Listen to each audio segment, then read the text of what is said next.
and we hear the engines fire up for the first of our races, which is the Jaguar Classic Challenge for pre-66 Jaguar cars. As I've already mentioned, very much an E-type race this, because all but two of the cars are E-types, and they outgun the XK120, a much earlier car, and the Mark II saloon car.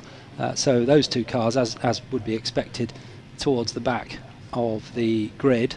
But the rest of the 30 cars, all E-types, are varying types. And we see there the 71 car, which is the pole position car of Mark Donner and Andrew Smith, which took pole this morning from the 91 blue with the white stripe. That's solo driven by Jonathan Hughes, and the gap between them just around 0.3 of a second. That does bode very well. We're going to have a look down the grid as we see these cars now looking very much like they're ready to get on with this race. The race is scheduled for a 1:25 start, so we're about 4 minutes away from that. So I would imagine, Alistair, we're very soon going to be seeing these cars released. And just to give our viewers an idea of where they are on the Donington property, if you're familiar with Donington Park, these cars are being lined up on our collecting area, let's call it, just behind the hospitality suites in the paddock on the main straight, and they're being released out onto the track just before Redgate, pretty much onto Redgate actually. You can just see there the pit exit. So that's where the cars are being formed up for our races this afternoon, and those cars being released. So let's have a look at the grid. Well, we've got, first of all, let's say that we've got a rolling start for this race. That's the first thing to say. So the cars won't stop at the grid when they are coming round to the start. They will be released from behind the safety car, which will pull into the pit lane, and then we'll be off racing 2x2 grid. We've got mandatory pit stops to change drivers, or if solo driven, then obviously the driver stays on board. And the pit stops must be made between 20 and 40 minutes into the race, and the minimum stationary time in the pits is 60 seconds, and then there's an in and out time, keeping to the speed limit, of around 15 seconds. So we reckon that the cars are going to lose something in the region of 75 seconds when they do their pit stops, which will shuffle the order for a little while. We've got the grid coming up now on the screen. As I mentioned, Donner and Smith and Jonathan Hughes on the front row. The second row is Gary Pearson driving solo in car number 23, and alongside is John Clark and Miles Griffiths. I must tell you that the pole position car will be started by Mark Donner, and the other car there, John Clark, will start in number 8. The next row is John Pearson and Gary Pearson, the same Gary Pearson, driving two cars, and that will be started by, we don't know yet, that must be by John, because Gary's in the other car. And then next up is the Richard Kent and Chris Ward car, then it's Rhea Sauter and Andy Newell, and then solo driven Marcus Euenhausen Schierstorff in the fourth row. Then we move on to the fifth row, a familiar name there to those of you that watch television. It's John Spears and Tiffany Dell sharing, and then it's the father and son team of Matt Wrigley. Son will start, Mike Wrigley, father will take over. Then it's Costas Michael next up on row 6, alongside the Minshaws, Jack and Guy, in their E-type. Then next row solo driven is Jamie Boot, and alongside solo driven John Minshaw, and John well known to British GT enthusiasts. Then we've got James Hansen and George Posciol, and alongside Shane Brereton, and this we're now back to row 8. On to row 9 we've got Reed Gom and Andrew Keith Lucas, and alongside we've got Graham and Alan Bull. And then on the next row is the Mark Russell, Tony Jardine and Rick Wilmot shared car. We've had the start, and Marcus Euenhausen Schierstorff's going very wide there into the pit lane and coming round the outside through Redgate and now down through Hollywood, and looking like somebody goes straight off there. That's car number 66, Niall McFadden, who goes off onto the gravel, but he's got enough. He's got enough pace, hasn't he, to keep going? Yeah, Jonathan Hughes, great start from him in the 91. He started second on the grid, and arguably whether or not he had the better line. I always find that that outside line into Redgate seems to benefit and give a bit of an advantage, and that certainly was the case with Jonathan Hughes, who led through Redgate all the way through the crane as the field already on up to McLean's, coming out of McLean's there, side by side into McLean's. Couple of cars there, couldn't quite see who they were. The number 8 there, heading up to Coppice down the field, started in 4th spot. That's the Clark Griffiths E-Type. They've ended up way down the field, and there's quite a few cars ahead of them, certainly not 3. Started 4th on the grid, and now Jonathan Hughes loses out, and a big lock-up into the chicane for the first time, and that almost didn't come off, and I was fearful there. It looked like Jonathan Hughes has lost that lead, and already into 2nd spot as we turned into, and now heading out the chicane. It is indeed Hughes dropping down to 2nd. The leader there looks like Donovan Smith back up to take the lead of this race, which is where they started from. They started from the first row. Yeah, Mark Donner taking the lead there at the end of that first lap as they come down through the wonderful Craner curves, sweeping downhill in this very picturesque Donington Park circuit, one of the most beautiful circuits in the country, through the old hairpin there as they slide through, just clipping the curbing on the way through. But we can see now as they come up the hill through Schwantz and up into McLean's, it's the Gary Pearson car that leads across the top of the highest point of the circuit now up to Coppice. Gary Pearson leads from the 2nd row.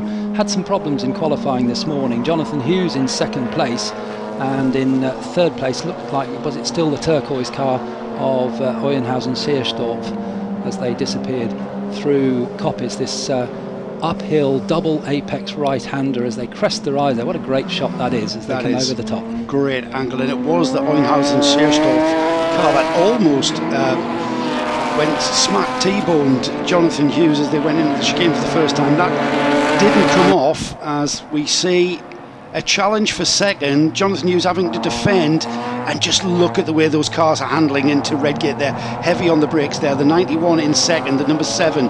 So Hughes in the 91, Euenhausen-Seerstorff in the turquoise with the blue stripe down. Now getting on to terms with Hughes in 2nd. This is allowing Gary Pearson in the number 23, who's out of shot and already through the whole hairpin. There he goes, just onto the exit curb there, and beautifully driven by all of these drivers in that top 4. But the 2nd, 3rd, 4th place cars, it's in 4th place, it's the Sauter and Newell car 52. That battle for 2nd looking like it's developing into a 3-car battle, and a change there into McLean's.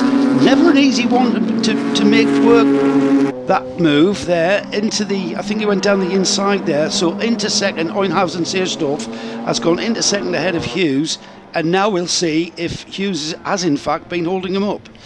And we're seeing also the 2nd of the turquoise cars, which is shared by Rhea Sauter, the lady that prepares the car in the head of that pack there, the Euenhausen-Seerstorff car. But I think it's Andy Newell in there. Just looking now, it looks like Andy Newell's helmet. We weren't told who was starting that car, number 52, but I think it's Andy Newell, the very experienced British driver, and he's looking for a way through on the inside of Jonathan Hughes as they go into Redgate. He goes in tight, but Jonathan Hughes says no, I'm going to come through, and just cuts across, takes the racing line. So this is allowing now Euenhausen-Seerstorff to get away a little bit from Jonathan Hughes and Andy Newell, and coming up behind we've got is that John Pearson coming up next? Yeah, it is. Behind them to join what will make a 4-car battle for 2nd place. It seems to me as though Jonathan Hughes may be a cork in the bottle, because Euenhausen-Seerstorff, once he cleared Hughes, has pulled away. He's got a little bit of a gap there across the line, and now Jonathan Hughes has his door mirrors full of Sauter in the other turquoise car, right on the tail there. Through McLean's and up towards Coppice they go, but that battle there, which is now for 3rd, 4th and 5th, about to have John Pearson latch onto the back end of the Sauter car, the number 52. So it's just a matter of time as Sauter there just pitches the car into Coppice. It's all about momentum through that one. It's Newell in the car, sorry, you did say that.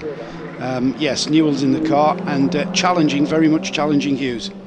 Very much so, yes. We've got the positions there coming up on the screen for you, and we'll see as they come across the line the gap first to second, 3.4 seconds, but then it's very close, isn't it, between the next 4 cars. As the rest of the field start to come through the chicane, we're looking there at the 144 George Posciol James Hansen car, and coming down over the timing line to start another lap into the right-hander at Redgate.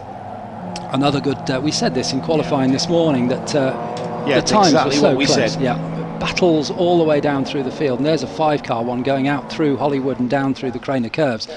This is a fabulous shot as the cars weave their way down right on the limit, just sliding the car through and into the old hairpin.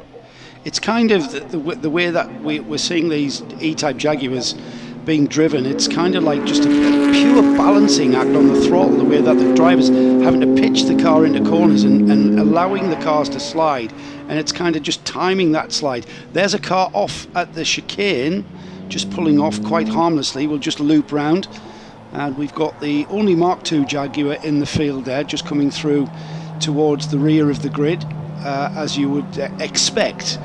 The Jaguar Mark II, the more executive kind of Jaguar there in comparison to the sports car E-Type that they are in this Jaguar Classic Challenge, is surrounded by the number 44 Mark II there. And that's driven by Nick Whale, who's the man behind Silverstone Auctions, and he's going to hand over to his son Harry. So it's another family shared car. And that battle there, what we see on screen, that's the number 3 Russell Jardine, just getting ahead of the number 10 of Adams.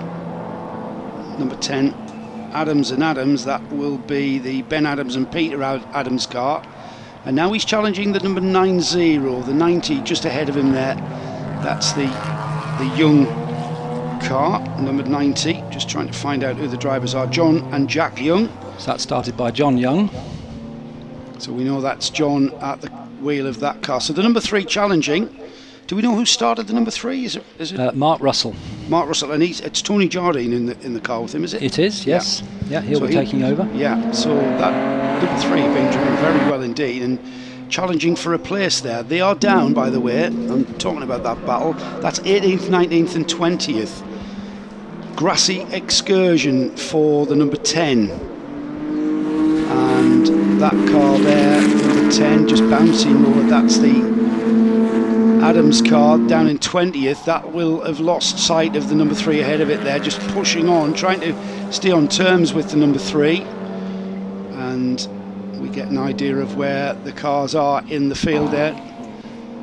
We did say this in qualifying. The qualifying times were so close, and it comes as no surprise that the number 3 down the inside of the number 90, that's the Russell driven car, just getting past that number 90, trying to get past the previous lap. This time he makes it stick, or he's going to be challenged. That puts him up to 18th place. Swapping positions here, Alistair, and just locking a wheel there as the young car goes down the inside.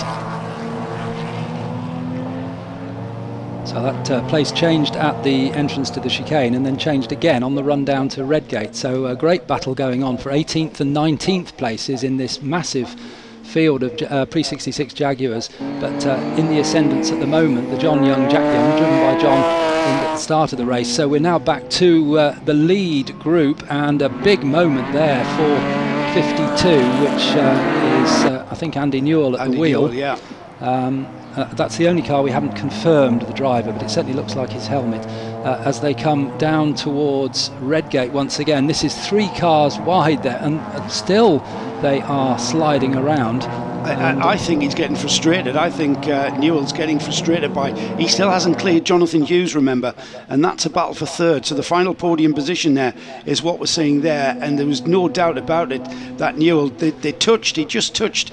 And that right front wing of that turquoise number 52 showing a slight dent there. I did see contact there with Jonathan Hughes' left rear quarter. Then he is now going to have to defend from John Pearson, who, as he's being slowed by that number 91 E-Type in front of him, Jonathan Hughes there, doing a great job holding him back. But there is definitely, Andy Newell definitely looked frustrated to me, Alistair. Yeah, and he's got John Pearson behind him. John, the brother of Gary Pearson, who's leading the race, of course, by some 6.5 seconds. And Gary will be taking over that car. So he's got. It's back markers what we're seeing now. Jonathan Hughes just clearing back markers. He wants to do this as quickly as he possibly can. He knows he's under pressure from both the Andy Newell and the John Pearson car. He can see them in their mirrors, and the only person to get held up there is Pearson. Yeah. Pearson gets held up really badly. He was on the tail of the Newell car ahead of him. Now he's lost out massively, and he's dropped about 10 car lengths there. Just again, this isn't pro racing though, isn't it? It's, you know, we've got to have etiquette out there. These are very valuable historic classic cars, and so we're not quite seeing, you know, touring car levels of getting by back markers. There's an element of respect in historic racing, and that's exactly what we saw. That's one of the skills, isn't it, getting through the traffic? And we can see now another bunch of cars coming down into the chicane, and really one after the other as they come through the chicane, they all get into line. We're looking there at the soft top number 9, which is coming through. Number 66 into the pits.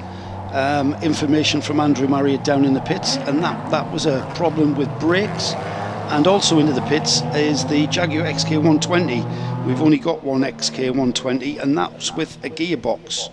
Chris Keith Lucas, Kerry Wilson down to drive that car, and the 66 is an E-Type of Niall McFadden. So those cars into the pits, I'm not sure whether they've continued. Niall McFadden was the one that went off at Redgate, wasn't he, on the very first lap? Ah, right, that explains it then. Off the, no brakes. Yeah, probably right. So we got side by side now with Andy Newell trying to get through around the outside of Jonathan Hughes, and they're still side by side as they exit the corner round the right-hander towards Hollywood. And this time Andy Newell thinks, no, I'll just drop in behind. Will he make another bid as they go down the hill? The car sliding as they go through. They clip the curb there as they come down to the last part of the Craner curves, now into the old hairpin. Andy Newell taking a much tighter line than Jonathan Hughes, tries to get out faster onto the uphill section through Schwantz. Now we're back with this other massive battle, about 8 cars, isn't it? Yeah, absolutely.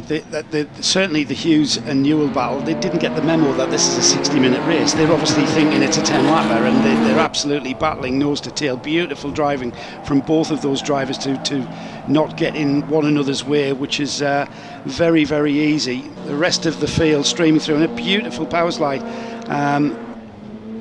That was at Cobbis. That's a corner where you have to carry a lot of momentum down the long straight here towards a potential overtaking spot. We've got Andy Newell now really is back on terms with Jonathan Hughes. Both cars completely being dribbled with aplomb. They are sliding these cars with such grace into Redgate.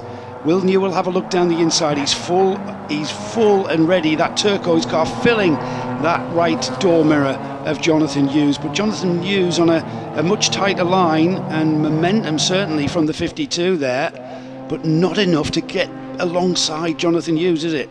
It's interesting that Andy Newell takes that tighter line again, coming down through Hollywood and now into the old hairpin. Yes, he goes across the curbing, whereas Jonathan Hughes decides to just give the curbing a wide berth. Now there's a chance here perhaps for Andy Newell. No, he has to drop back in behind again. Now they're coming up the hill through Schwantz and then into the right-hander at McLean's.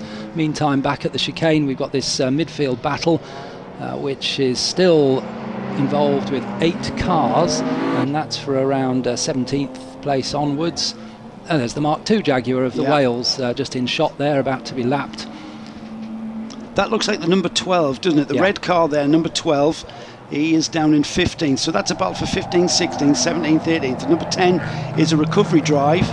We saw that car bouncing over the grass. That's the Adams car, and they're in 19th. So he's on a bit of a recovery drive. He did qualify up into, what's that, 6th spot was Adams?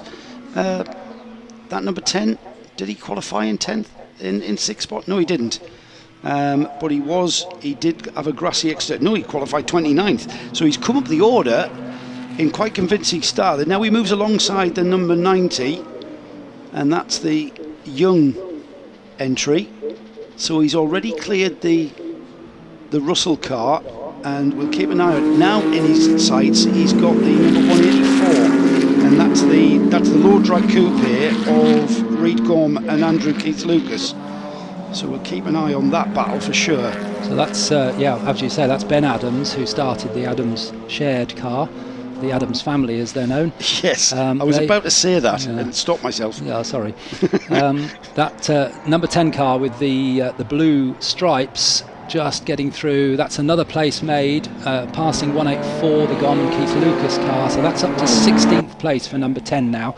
After, as Joe's just said, qualifying down in 29th, was it? No, not quite. 28th place. 28th place, yeah.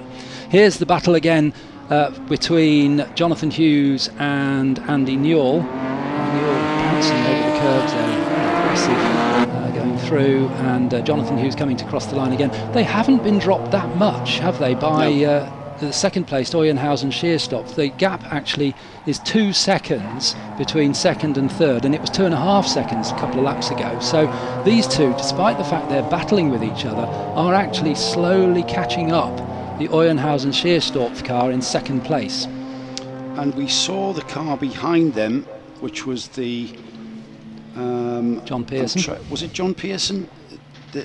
Where's John Pearson? He's disappeared off the timing screen, hasn't he? He's completely disappeared. I saw he was right on the tail of Andy Newell, and he did drop back after getting around the back marker, and now he's completely disappeared off our screens. We'll try and find out where it was. We'll see if we can find him somewhere out there.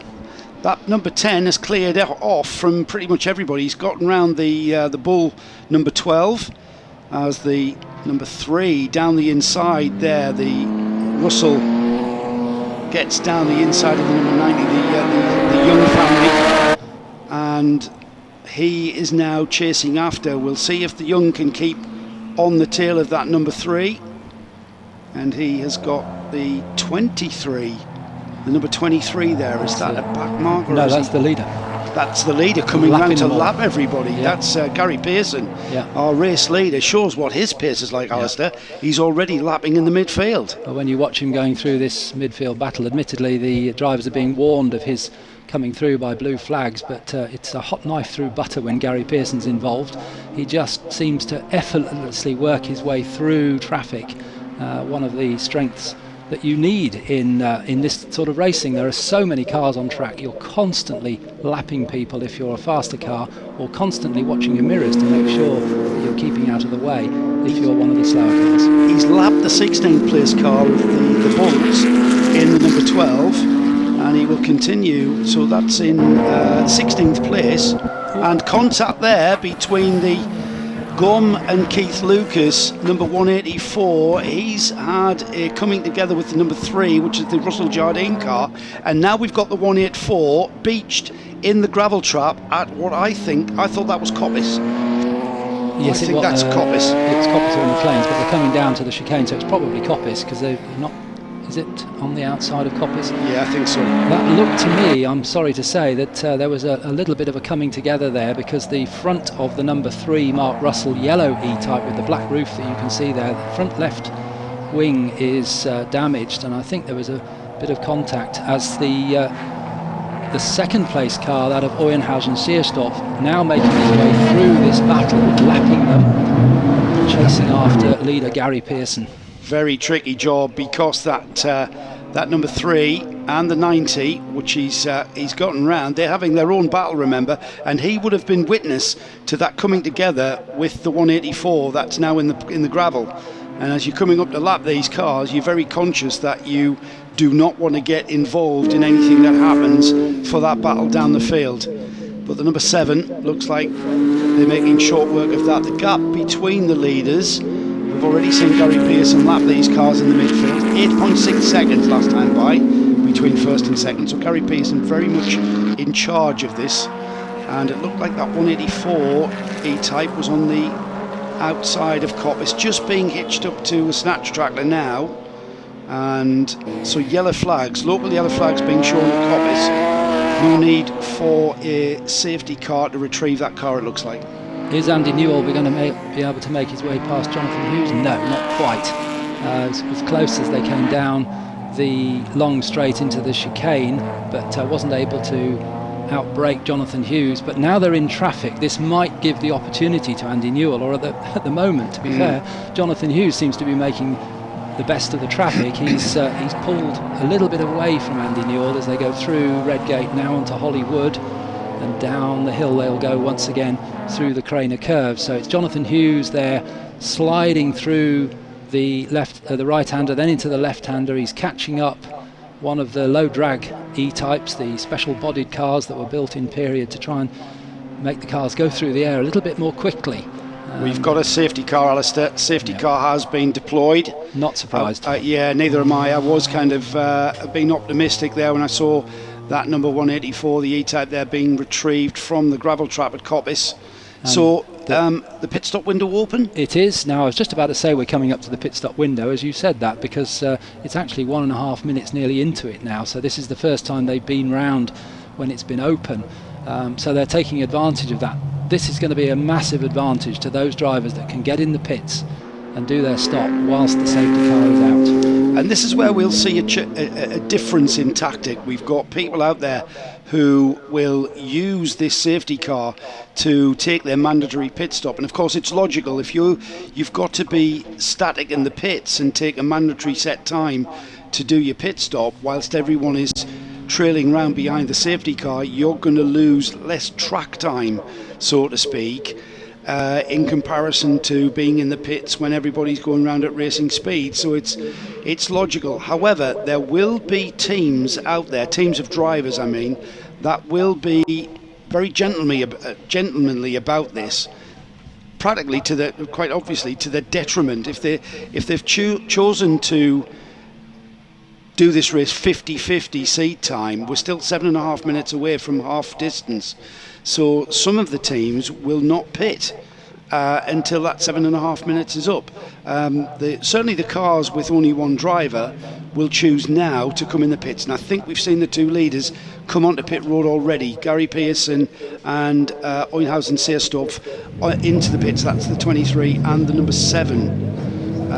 Cars staying out behind the safety car has picked up the number 12. That's the first car the safety car has picked up, and that's the car in 16th. But right behind them I see Alistair. Yeah. No, it hasn't. It's cars in front of it. It's a very similar orange E-type that it's picked up, isn't it? It's picked up mid-pack as we see the 184 car being pulled out of the gravel by the Merlot.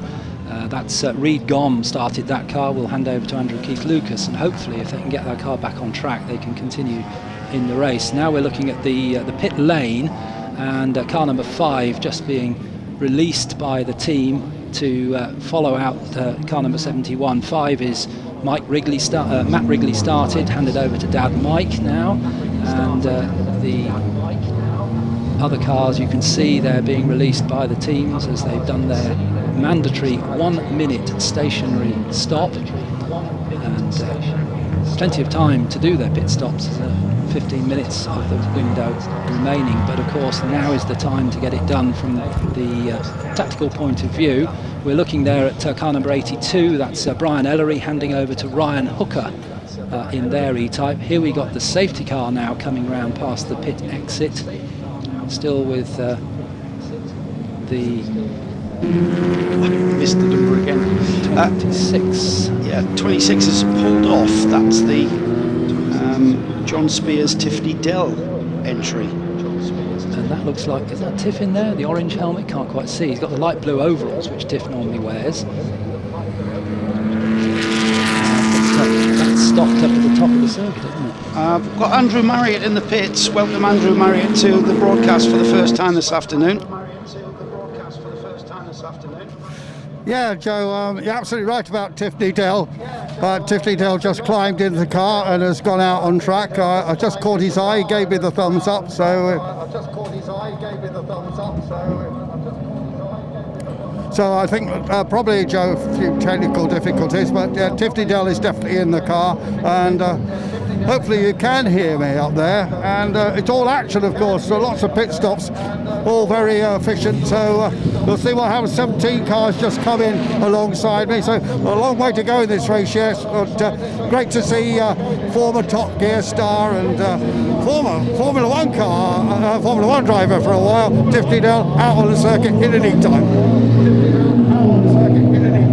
Thank you, Andrew. We've got Andrew prowling the pit lane for most of the weekend, and he'll be picking up on stories and drama, always where the soap operas are, behind the garage doors down there at the Donington Historic Festival pit lane. It's great to have Andrew Marriott on board, a wealth of knowledge and experience, and always good for an anecdote.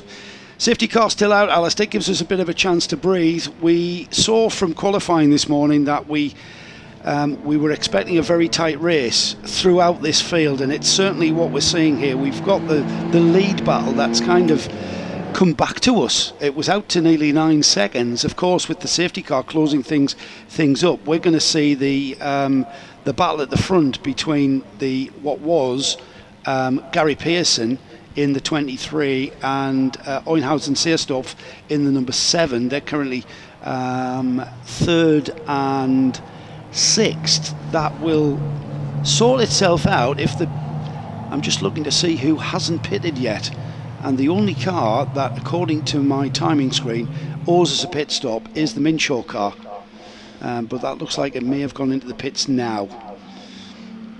We'll need to wait till the pit stops shake out, and that's been even more confused by the safety car being out at the same time. But there were 2 cars held at the pit exit there as the safety car went by, which is the rule, so they will have really slipped down. Not much track distance between them because they'll be at the back of the snake, but an awful lot of cars to get through, and they were both dark coloured cars. I do wonder whether one of them might have been Gary Pearson, but I suspect he will have got in and out okay. We couldn't see the numbers, but that can really shake up the order if you're just caught out by the pit exit when the safety car comes through. Yeah, track position all important. Absolutely. The 23 car is the car that we are looking for. That's the Gary Pearson car that's showing as the leader.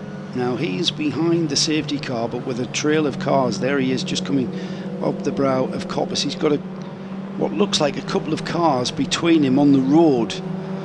Now, I'm not too sure of the safety car protocol and whether we'll see these cars behind the safety car being waved round until he picks up the leader. Well, I think we've cleared that problem, and then we had the Spears-Nadell car number 26 that ground to a halt. Hopefully the marshals have been able to push that car out of harm's way. Nope, there it is. Still the 26. Looks like it is Tiff. It is Tiffany Dell, distinctive orange helmet. Yeah, so a problem for that car, disappointingly. Hand in the air just to tell drivers coming up on him that he's in trouble and he's not moving. He's rolling the car backwards. Yes. Now Tiff, a very experienced race driver, he's raced at pretty much the highest level in Formula One and World Sports Cars and the like. And you know what? Good heads up there. Yeah. He knew exactly where he was going, and he's basically rolling that car backwards in reverse down the hill and to a slot in the barrier where he'll be able to slide that car out the way, and the marshals will be able to assist him in getting that car out the way, so that will not cause any more delay. And with coming up to half distance already, we've still got a race in our hands, but to me it just depends on where we find the leaders on the road and how many cars are in between. So 30 minutes and 30 seconds on the clock right now. As Tiffany Dell is out the way, he's certainly off the track side and off a little on-ramp onto the track. So this is the Jaguar Classic Challenge, the first of our races this afternoon. We've got another 5 races after this. Next race up is the Historic Grand Prix Cars Association for race 2. This is the first of our races. We've got another race with the Historic Grand Prix cars tomorrow. but we've still got pretty much half of this race. The thing is, Alistair, we've got the pit stop phase out of the way. Now we've got very much a run to the flag. Everybody who's had to pit, everybody who's had to change driver has done so, and they've done so with the advantage of using the safety car period, where they haven't lost as much time as they would. And I think the safety car lights are out. They are indeed. Yes. The safety car peels off, and we are allowed to go racing once again.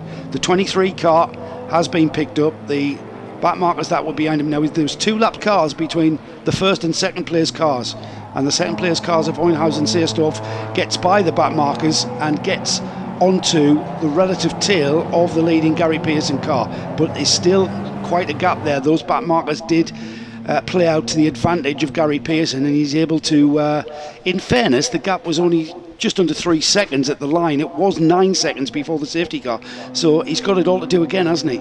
He has, and the change behind that looks like it happened because of the vagaries of the safety car and the pit stop window is that the battle we were watching for third place, Hughes and Newell, now Hughes and Ria Sauter, has actually slipped down to 6th and 7th, and that's promoted the Donner and Smith car, which now are driven by Andrew Smith, and we saw that in the back of the picture. We'll see it again now. 71, there it is. That's Andrew Smith, and he is in 3rd place, and he's chasing after the turquoise car of Markus Hohenhausen-Seersdorf, which is in 2nd place. So this is the battle for 2nd we're seeing coming down now into the chicane. The car behind them is actually a lapped car. Car number 17 is further back. Seems to have good pace. 17 and 71, it's a play on numbers, isn't it? But the 17, who Breton at the wheel, that car, one driver doing the whole of this 60-minute race, seemed to be hanging on to that 71 and using all of the curb there on the exit of Redgate. Fabulous driving from Donna. Did we know who the Andrew Smith is? It's Andrew Smith now at the wheel, right? The number 7 car is solo driven, so that driver hasn't changed, but Andrew Smith now on board the 71 car, the driver from Edinburgh, and through they come, and we're looking there at 33. That's John Minshaw using his traditional number 33, which he's used in racing for some time, and he's recently given up British GT to move across full-time into historic racing. Has a lovely collection of cars, and now we're looking on to the main pit straight again. Battle here coming down into Redgate, and over the top at Coppice. There's the recovering number 184, which is the Reed Gorm Andrew Keith Lucas car. That car's dropped way down the field in 27th spot now. That was the car that brought out the safety car, remember, so that'll be a couple of laps down. Here's the battle for 2nd though. Markus Hohenhausen-Seersdorf having to now fend off. Headlights ablaze on the 71. Andrew Smith now at the wheel of the 71 and showing a lot of pace and very much challenging. Gets a little bit of oversteer on the exit curb there.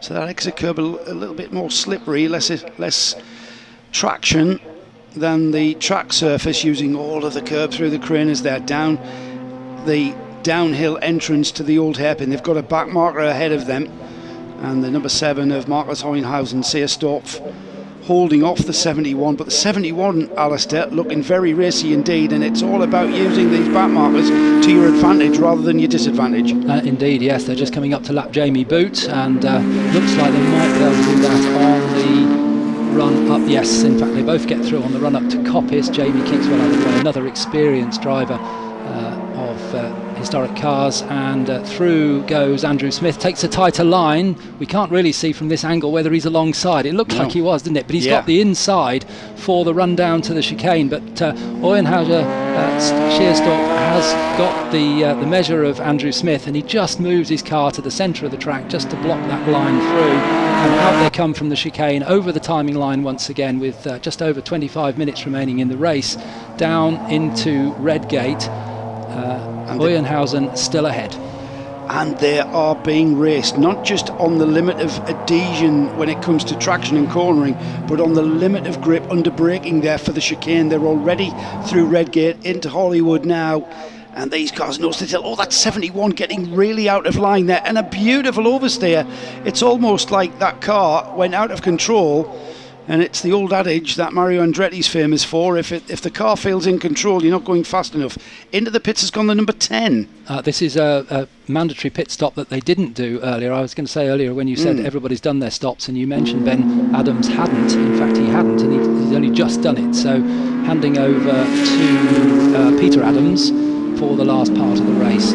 Here's the battle for second place again, up to the top of the hill at Coppice, the double apex right-hander. They clip the curb once and then they clip it again, unless you're Marcus Eulenhausen-Scheerstorff, when you run very wide indeed, which does that give Andrew Smith a chance as they come down the long straight, now into the braking area. Look at the cars moving around on the brakes, squirreling around. Yeah, fabulous. Wonderful. Andrew Smith, though, can't make it through there. Takes a big chunk of curb again, and now down into Redgate once again. And it seems that outside line at Coppice gives them momentum to keep the 71 behind into Redgate. They're nose to tail. Marcus Eulenhausen-Scheerstorff will want to keep that momentum. Both cars using all of the curb there at the exit of Redgate, and now into Hollywood, plunging down the hill. Now in these cars, the granite curves I wouldn't call comfortable. Both cars sliding their way through the left-hand sweep and then heavy on the brakes to turn right, and the car wants to break away from you. It's a downhill entry into the Hold hairpin through Swans Curve now towards Coppice, and the 71 looking like he needs to get on the tail. Now they're coming through McLean's now, Alistair. As they head toward Coppice, we'll see this variation on racing line. Throw the textbook out the window, because there's no textbook for how to drive an E-Type, I think. Absolutely, it's you pick one of 3 or 4 lines, and Eulenhausen-Scheerstorff seems to favour the wider line there through the second apex of Coppice, and that gives him perhaps a slightly more speed for the long run down to the chicane. And now they've got 2 of the traditional shape fixed head coupe Jaguars to pass, one of which does dive off the circuit to get out of the way of them, but they've been passed now, and now they're passing another car on the main straight down into Redgate. But that little bit of backmarkery there has not really helped Andrew Smith at all. He's got to close that gap again. Headlights ablaze now. Yeah, he's dropped a little bit off the back. I was going to say bumper, but on those low drag E-Types, they haven't got bumpers, they've been removed. But the 71 now trying to get back on terms. He had to drop back off and circumnavigate those back markers very, very carefully indeed. That's the number 33 there through the Craners and into Redgate. The number 84 looking like he may be moving ahead of the 144. We'll just get a hand. That's Wilmot in the number 84, now being challenged by the 144. That's not a battle for, it is a battle for position. The 144, that's a battle for 13th and 14th spot, and it's the Hansen Poschiel number 144 just losing out there at the very end. I thought he was going to come back and challenge, but a great move at Redgate that continued all the way through the Craner curves and only really settled down when they went through the old hairpin. But that's a battle for, what did I say, 13th and 14th. Well, that Poschiel car behind looks much more standard, doesn't it, than the low drag version just ahead of it. It's much more like a road car, so it's very hard driven by James Hansen, who started, and now George Poschiel, who's taken over. Here we're back with the second place battle again, which is now 6.5 seconds behind the leader, Gary Pearson, who's built that lead back up again to where it was before the safety car. And we've got the turquoise car with the blue stripes of Marcus Eulenhausen-Scheerstorff just ahead, it was ever thus, of Andrew Smith, who comes sliding down through the Craner curves into the old hairpin. We're sticking with the field coming down into the old hairpin there, just to show you just the breadth of the and the range of the E-Types that are in this race as they all slide their way through the old hairpin. That's a great shot, isn't it? It is, it's beautiful. That for me is the iconic shot of Donington Park. And I remember back in 1993 observing the European Grand Prix here, and of course the great Ayrton Senna, who died this day in 1984. An unbelievable drive here at Donington Park there. We've got a very crowded racetrack, Alistair, that's Jonathan Hughes, who's down in 4th spot, now being challenged very, very aggressively, and I think he's lost out actually.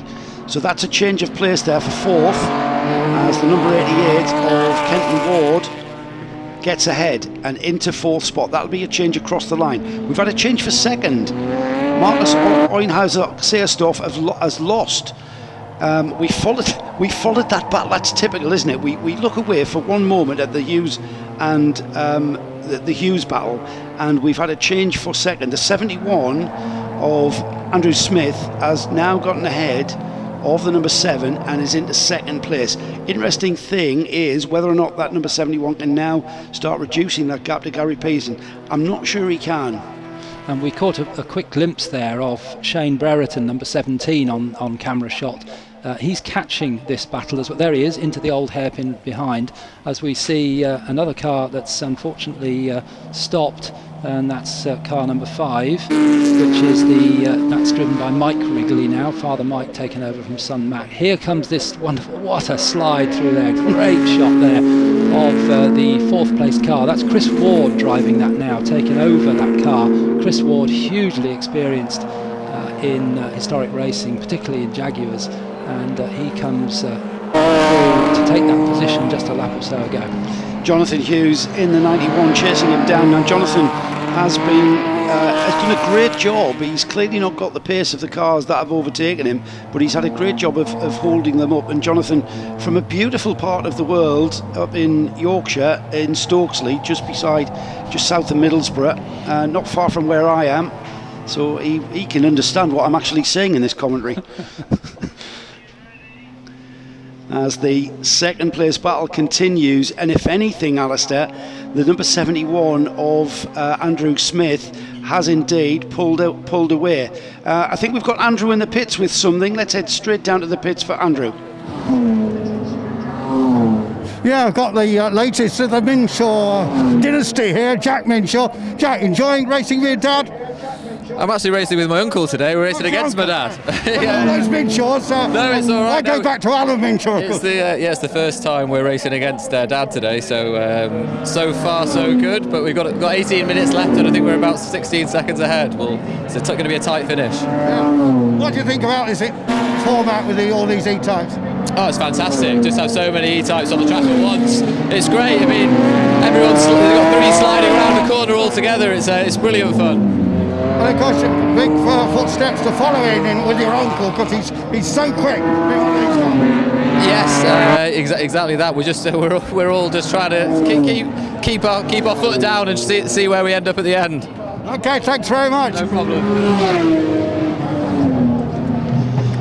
Thank you, Andrew. Great to hear from one of the many Minshaws here. That's Jack Minshaw, son of John, and therefore nephew of Guy, but also Jason out there as well. There's a lot of Minshaws. Quite a dynasty, isn't it? Yeah, it is. And Alan Lott Racing, father, who used to race many years ago in touring cars, a real dynasty of racing. 71 through our shot there is the Mark Donner Andrew Smith. Now, interesting here, he's catching the leader. Yes, he is. Andrew Smith. So are we going to have a late race battle for the lead? 16 and a half minutes to go. So the gap was about 7 seconds. It's now just about a tenth under 6 seconds.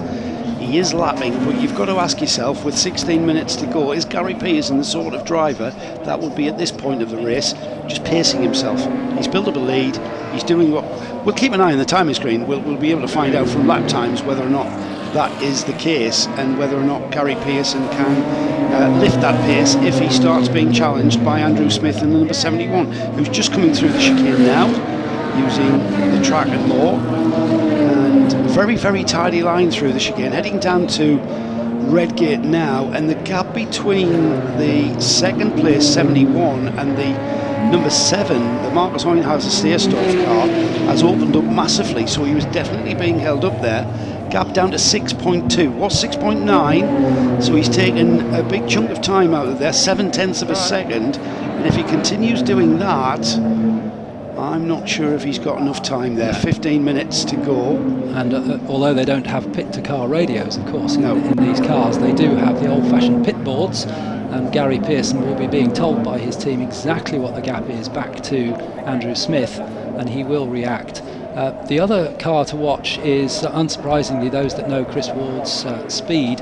Chris Ward, who's taken over the 88 car, is catching Euenhausen Scheerstorff, the number 7 car, in 3rd place. So we'll be picking that up on the cameras. Oh, and a problem for Andrew Smith. Oh, that looks expensive. That looks very expensive. That looks like a catastrophic engine failure of sorts. Lots of smoke billowing from underneath the car, and that looks like it's from the front engine bay going underneath the car and out the back. Of course, he will peel off into the pits, and I suspect that he's going to be greeted with the open arms of Andrew Marriott down there. Andrew, I'd keep well back from this car until we establish where that smoke's coming from. That looks like an oil leak of sorts, so hopefully not a catastrophic engine failure, and more of an oil union or something coming out. And that's what we're seeing, oil being burnt on the exhaust, which is where the smoke from, which kind of dies off as he cuts the engine.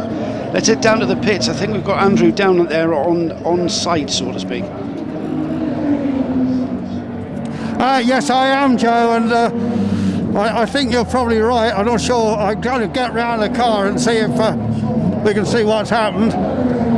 And the bonnet is going to come up now on this car, which is running at the front, and can't see too much oil around. And we're just pointing down on the right-hand side of the motor to something. So let's see if we can get a little poke in here, and maybe we can just kick the camera to. Yeah, it's not catastrophic, that's for sure. There's a bit of fluid on some of the pipes there, but they're really trying to work out what it's from. I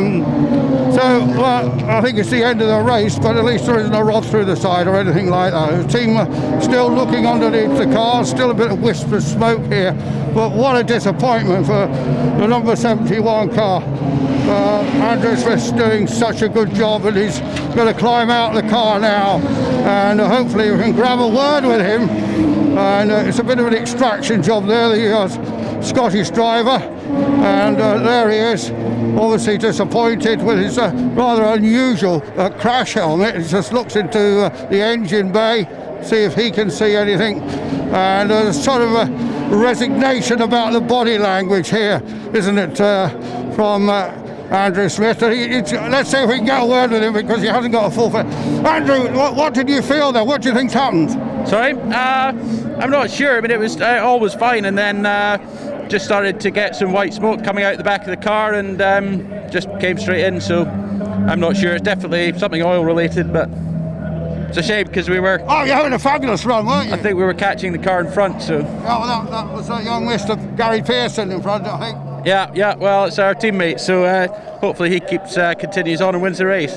Well, what a devastating situation for you, but well driven thus far. Yeah. And hopefully it's not too expensive either. Yeah, no, I just feel sorry for Mark, because he drove such a great first stint, and it's his car, and we were on for a great result, but it wasn't to be. Has this car got a history? Do you know much about it? I'm sorry? Do you know much about the history of the car? I don't. I know it was restored for Mark probably about 5 or 6 years ago, but and he's been doing mostly sort of Masters and Jaguar Challenge stuff with it, so he and I have been sharing the car for a couple of years now. It made fabulous television, all the E-types sliding together. It was brilliant stuff. Yeah, well, I had a great battle with the turquoise car. I really, really enjoyed it. Andrew, thanks very much. Thank you.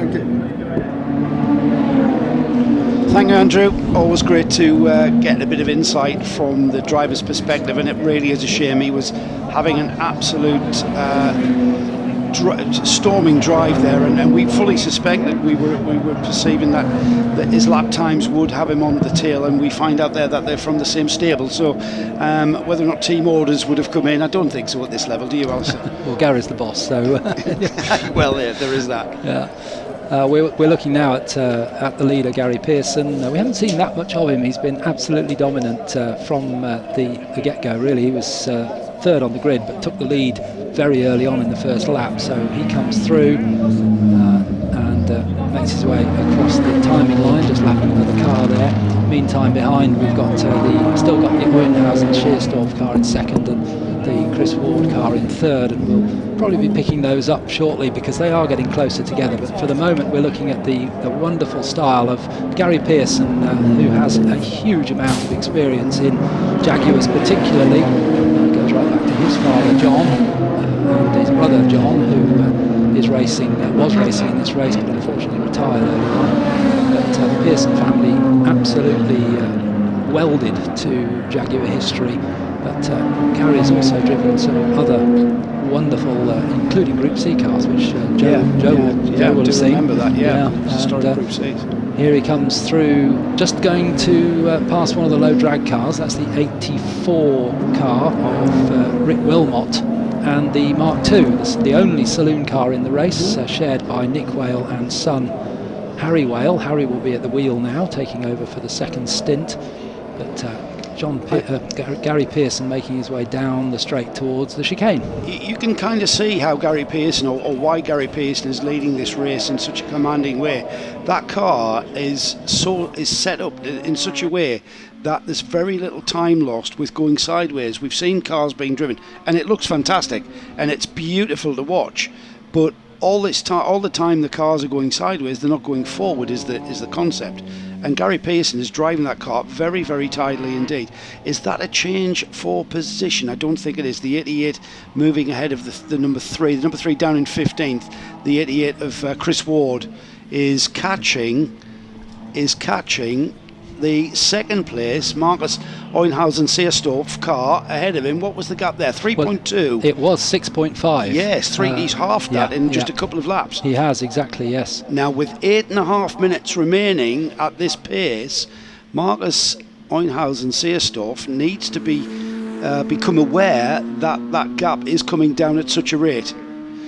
There's the leader going through. Now we're back to another sort of midfield battle, but there's the leader going over the top and into Coppice, taking that double apex right-hand. Great shot there. You can see Gary at work in the cockpit there, just feeding the power on as he comes out of the corner, now down the long straight that will bring him to the end of the lap through the chicane. Such a neutral guise there through Coppice, which is very important. There was no time lost there with needlessly sliding the car. I thought it's just a beautiful drive from Gary, and as you said, Alistair, a very, very experienced driver, not just in these cars but pretty much a whole spectrum of an eclectic mix of cars in his career. Yeah, absolutely, and he prepares a lot of cars, so often is asked by the owners to share with them, so we see him out in all sorts of things. Here comes this battle for second place. The turquoise car with the dark blue stripes, that's Marcus Oenhausen-Seerstorff in second place. The white car with the black roof, number 88, is the Chris Ward car in third place. The gap last time around was 2.6 seconds. We've got 7.25 minutes to go. So that's down from 3.6 in one lap. He's took 1 second out of him. So if this continues, and now we don't need the stopwatch, because as they go through the Craner curves, it's the turquoise car of Oenhausen-Seerstorff into the old hairpin, and right behind him now into shot has come Chris Ward. We don't need a stopwatch any longer, folks, because we've got them in our shot together almost through Swans and up towards McLean's. That's the battle for second place. These are podium spots. There is big, huge, beautiful trophies to be won here, everybody, and we've got these drivers absolutely going for it. Not to mention the Wrigley Monkey Brewery beer as well, which is going to be given to all our podium. That's why they're driving like that. Yeah. That's why they're going like that. Yeah. So they're coming down the long straight once again. This is close to the end of the lap, so we'll shortly find out. Just to remind you, it was 2.6 seconds between these two at the end of the last lap. We're nearly at the finish of the lap now, and this isn't 2.6 seconds at all. This is more like 1 second, I would guess, as Chris Ward gets very sideways there coming out of the chicane. Across the timing line, we'll get the time 1.087, so it's down by another 1.5 seconds, and Chris Ward just sliding the car into Redgate, letting the steering and the power, and then he puts the power on as he comes out, just driving the car on the power and the brakes. Tremendous driving as they come down to some laps and back markers now. And is this going to help Ward, or is it going to help Oenhausen-Seerstorff as they come into the old hairpin? Well, Chris Ward just getting down the inside of the number 12. That's currently in 13th. That's the Bull family car, and he's cleared that back marker to put himself right on the rear end of the number 7. They've got at least 2 back markers to get by as they go from McLean's up the slight rise to Coppice now, and this is the all-important point. Chris Ward knows exactly where he needs to be, and he needs to be right on the tail of that turquoise coloured car ahead of him, the number 7, to give himself a chance down the straight and over the short brow towards the braking area for the chicane now. He hasn't really got enough pace to get on terms there into the braking for the chicane. Locks a wheel. That's how hard he's pushing. Out onto the start-finish straight. Like we said, Alistair, we don't need a stopwatch now because we can see them, but for all of the anoraks out there, the gap at the line was 0.8 of a second. So that's the battle for second. Looked to me as though Oyenhausen-Sheerstoff has got more top speed than Chris Ward, because the long straight down to the chicane and then the shorter straight long past the pits, he did pull away, and now as they're dropping down the hill, will it be here that Chris Ward starts to close up again? Or is Chris Ward in trouble? Perhaps he's got brakes that are getting too hot and he just can't get any closer. No, I think he's closing up, isn't he, down through the old hairpin. Now they're going up the hill through the left-hander at Schwantz. Then we'll see them again as they come up towards McLean's. Car number 19 being lapped there as they come up to the corner. Once again, Chris Ward right on the tail of Marcus Oyenhausen-Sheerstoff. He goes alongside as they come out of McLean's. A great drive there, and I think if he can hold that along the straight, that's the place done, because he's got the next right-hander at Coppice and he goes through. So that's a place change for second. Chris Ward up to second. Yeah, and we thought that might take a bit longer, but he got the job done by the time they got into Coppice. This is where the turquoise car seems to have a little more pace. He locks up, he goes very wide indeed, and not sure if Oyenhausen-Sheerstoff made contact with the barrier there, but he left his braking to the very latest, in fact too late, as he locked up, all 4 wheels locked up down the escape road, and I think very lucky indeed not to take Chris Ward with him. Some very, very cool-headed driving from Chris Ward, who just let that car go by down his inside and continued on his way. 3 minutes remain, so I think that's pretty much settled. It is, so that puts the 88 car of Richard Kent and Chris Ward up into second place, albeit over 15 seconds behind this man. That's Gary Pearson, who's really dominated the race from the start, and he will continue on his way with just 2 3/4 minutes to go. So our leader, 23, is Gary Pearson. Second place we've just seen change, and that's now in the hands of Chris Ward. And across the line we can see that car. We've seen quite a bit of car number 10 through the race, and it's usually been recovering. It's had a few, but Peter Adams now at the wheel of car number 10, and we're looking there at 75, which is the 20th placed car of started by Steve Skipworth. Coming down, all very similar colours on those, aren't they? Yeah, almost. You would think they're from the same team. One with green, two double green stripes down the length of the car, and the other one with blue in a similar fashion. The number 39 car there down the field. There's the 33. We're getting towards checkered flag time with under 2 minutes now, so we'll be looking to pick up the leader, Gary Pearson, as we just have some beautiful footage from our camera angles here at the Donington Historic Festival. Some beautiful angles catching the cars just coming up an interview over the brow into Coppice and then following them all the way down into the braking area, and a great view afforded there at a crucial part of the track, because that's where all of our places are pretty much going to be attacked. The braking area into the chicane is a great passing spot, and the rest of the track is all about momentum and flow, whereas you kind of can sneak down the inside. There's Gary Pearson, our leader, and he will come through to go on to what we think will be our final lap, because we'll see the checkered flag next time by. And I'm afraid I think I saw number 10 going into the pit lane there. Oh, and we've got one off in the gravel. That's the number 3, I think. That looks like McLean's, doesn't it? That's the Russell and Jardine car. Can't quite see the number, but that's off at the old hairpin, I think. Yes, Oh it yes, is. you're That's right. the- Sorry, that's the old yes, hairpin. yes, bottom of the hill. Yes. Yeah, yeah. The only reason I knew was when I saw the cars come into view. Yes. And the sort of the body language from those cars. There's the leader. Then he's through at the old hairpin, and he's not going to be delayed somewhat, if at all, by that car in the gravel. That car, the number 3, dropping down the order there on the final lap. And Gary Pearson being very patient with back markers, understandably. He's got a lead of about 15 seconds last time by to Chris Ward, who is in second place in the number 88, sharing that car with I can't find that on my screen, on me list now. Gary Pearson, Richard Kent. Richard Kent, that was the one. He's on the back straight and into the chicane for the final time. Lights ablaze, turning right and then left. He'll see the checkered flag fly, and a very, very commanding drive, that very dominant from the very off, wasn't it?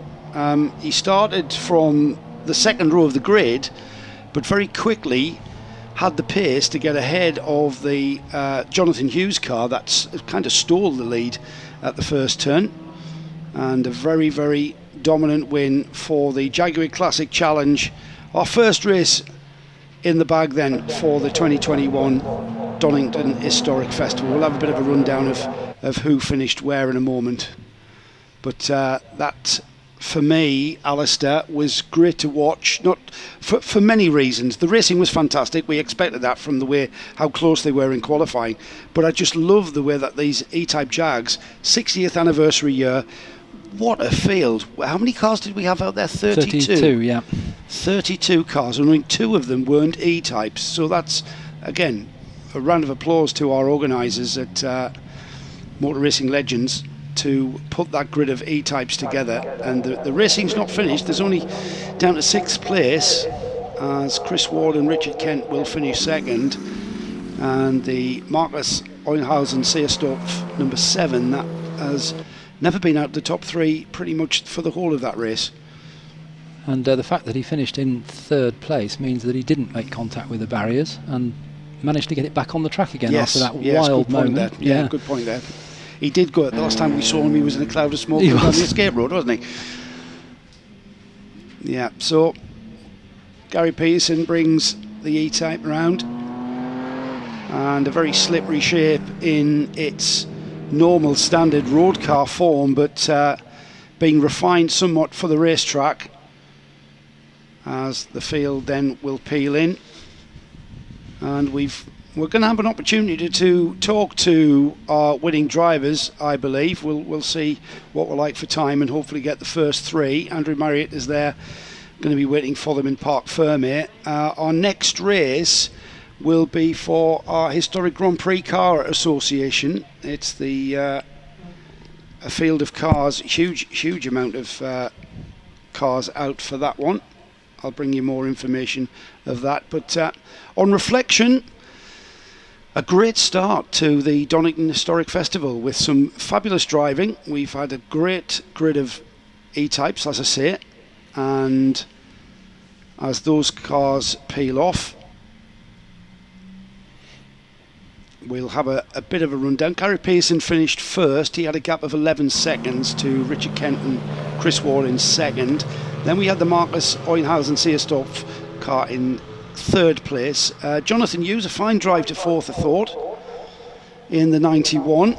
And then we have the Costas Michael Jaguar E-Type. Of course, they're all Jaguar E-Types in 5th. Shane Brereton finished 6th. The Minshaws in 7th. Then we had Jamie Boot in 8th. John Minshaw, another Minshaw dynasty, in 9th.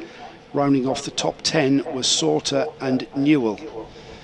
And only 3 cars on the lead lap at the end of that. So all our podium cars showing a clean pair of heels to the majority of this field. In 11th place we had the Clark Griffiths number 8. And 11th, that was 11th place. In 12th place, Rick Wilmot. The Bulls were in 13. Martin Melling and which Minshaw is that with Jason? Jason Minshaw with Martin Melling in the in 14th spot, 2 laps down. Hansen and Posciol were 15th. The Youngs were 16th, Lewis Bracey was 17th, Skipworth and Dean were 18th. A very challenging race for Russell and Jardine there, finally coming out in 19th. 20th spot was Ian Simmons, and then continuing down, next up will be the Adams family in 21st.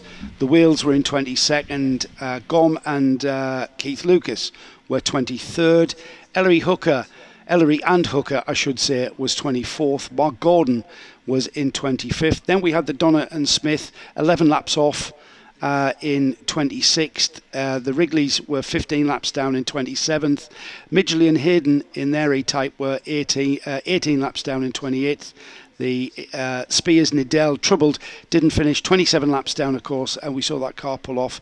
And then we had the Pearsons, who were very strong in the first part of this race, 33 laps down. Let's head down to Andrew, though, who's going to give us the insight from our winners.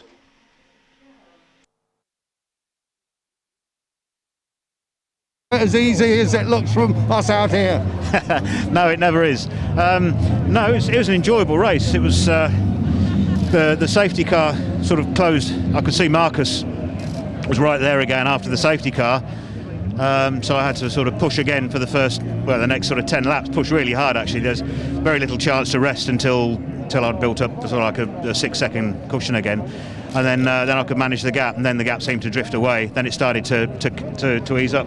So I gathered it was probably either Chris Ward or Andy Smith that was coming. Chris Ward, yes. Yeah, I figured it was one of the two anyway. Then the gap stabilised. So yeah, it's nice. It's nice to have another E-Type run around here, because it's so nice to race around here, a good E-Type. And Brother John and I at Masters here a few weeks ago, we won the Gent Drivers. We had a really good race with the Cobras, so it's nice to come on top of them. No, it's just wonderful. Good, really good grid of well-prepared E-Types, well-driven E-Types. Gary, when I first interviewed you, you weren't grey. You're grey, but you're just as fast as ever. It's been a long time. It has been a long time, hasn't it, for both of us? Yeah. Well, let's get Marcus in here. Marcus, that was an outstanding drive, but then you had a bit of a moment at the end, didn't you? Well, it was surprising. I don't know. I got off at the beginning really well, and then I kept the position, and then I made 2 mistakes. The last one was stupid against, but it's okay. That's racing, huh? Yeah, it's good. And I love the colour scheme of the car. Is there a history to that? It's the car has like 25 years, that color, and originally it was orange and black, and I just kept it like I bought it 24 years ago, and I just kept it like that. It looks great. Now, I've been reading about your hotel. It sounds fabulous. I'll have to come to that part of Germany one day. Yeah, definitely, because you can also come racing, because we have a circuit in the town. It's very hilly, 200 meters up and down per lap, so it's fantastic. The builds work. Yeah. You've got another race to do yet today, but well done. Great drive. Jump in the GT40 now. Yeah, jump in at the end of the day. Okay, thank you very much indeed. I don't know if we can just get John Kent over here. Just Chris, go on, let's just get a quick word with Chris. Well, excellent drive. You were really pushing hard, and then you had the big moment with the Count, who came sliding down the inside of you, I think. Yeah, we had a good race, to be fair. The car was running well. We'd made a few changes between qualifying and the race. The safety car obviously helped us a little bit, and we got on with the job. There was a couple of times where down into the chicane, 2 cars were rather optimistic, and they totally outbraked themselves, which helped me, because it just gave me that freedom to get on with what I needed to do. Excellent, very nice drive, well done. Well, there's our top 3. Back to you, up in the commentary position. Thank you, Andrew. Always great to get a bit of insight from the driver's seats, and a bit of insight into that race. We can always speculate as to what we're seeing, but I'm pretty certain in what I say here. Gary Pearson certainly dominated that race and controlled it, and kept the pace as comfortable as he needed, and he didn't need to respond to very many challenges. Even when the safety car came out and that gap reduced, he was still able to just keep pressing on and continuing with what he was doing in a very, very commanding way.